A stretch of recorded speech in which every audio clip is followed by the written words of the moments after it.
Dati-rati,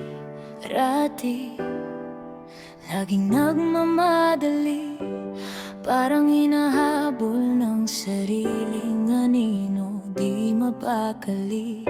Ngayon kape sa umaga, dahan-dahan ng higop.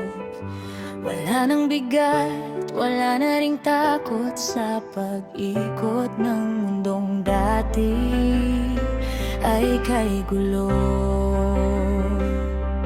Ngayon ako na ang may hawak ng manibela.